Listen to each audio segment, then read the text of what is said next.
Katika industry ya burudani leo hii nakuletea taarifa hii ambayo imebeba uzito mkubwa kutokana na wasanii wa Tanzania kuweza kufanya vyema na kuipeperusha vyema bendera ya Tanzania haswa katika ngazi za kimataifa.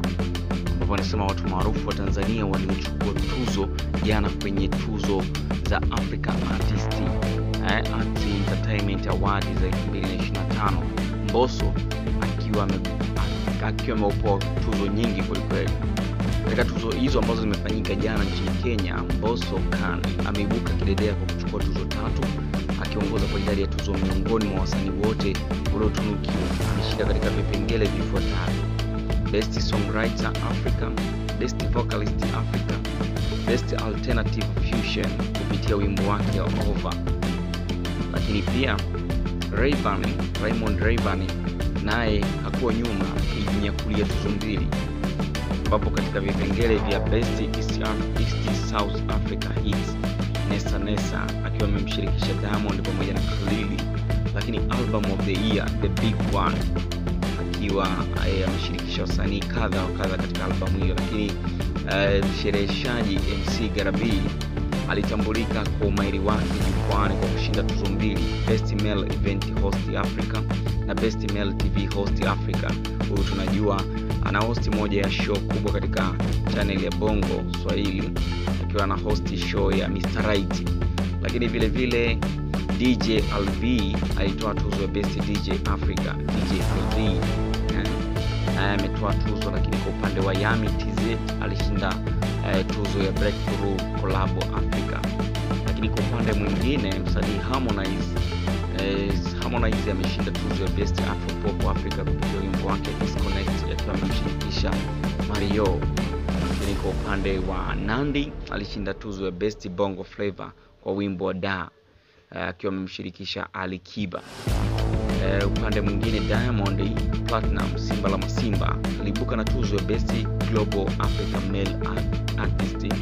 Pia alishinda Overall Hit Song of the Year kwa wimbo wa Koma Sava akiwa na producer S2Keys. Wimbo huo pia ulitoa tuzo ya Music Video au Film of the Year uliongozwa na director Folex. Diamond naye ameibuka na tuzo kwa upande huo. Lakini Joel Lwaga, msanii huyu mwimbaji wa nyimbo za Injili, alishinda Best Gospel au Inspiration Song ya Year kupitia wimbo wake wa Olodumare. Lakini pia Chief Godlove alishinda Best Motivational Speaker kwa Africa. Lakini pia huyu ni mfanyabiashara Chief Godlove. Lakini Best Lover au Choice Hit ilienda kwa Nibusu, wimbo ukiwa umeimbwa na Nibusu ukiwa umeimbwa na Barnaba Classic akiwa amemshirikisha Mbosso pamoja na Yami. Hii ni hongera kwa wasanii wote wa Tanzania kwa kuwakilisha vyema katika tuzo hizo ambazo zimefanyika pale nchini Kenya, na kuonyesha kwa namna gani industry yetu ya Bongo Flava imekuwa ikifanya vizuri zaidi. Hata Wakenya wenyewe wameappreciate kile ambacho kinafanyika na wasanii wa Bongo wamekuwa katika level kubwa kweli. Tuna uwakilishi mkubwa wa wasanii kama Diamond Platinum, Harmonize, Ali Kiba, Yami, Barnaba Classic, Fina. Wasanii wengi wamekuwa wakituwakilisha vyema katika soko la kimataifa, na hii imekuwa ni jambo jema sana kwa Tanzania. Tunajivunia katika Wizara ya Sanaa, Utamaduni na Michezo imekuwa ikitengeneza mazingira salama zaidi kwa wasanii wetu kuweza kuonekana na kufanya vitu vikubwa zaidi. Sasa hivi Tanzania inazidi kupiga hatua hasa katika comedy, hasa stand up comedy ambao kwa kipindi cha nyuma ilikuwa iko nyuma zaidi, tofauti na Kenya ambao kwa muda mrefu wamekuwa wakitesa na Church Hill Show ambayo imekuwa ni kubwa kweli, lakini wasanii wao wamekuwa na confidence hasa wanapokuwa majukwani. Usisahau kusubscribe katika YouTube channel yetu kwa ajili ya kupata news tofauti kila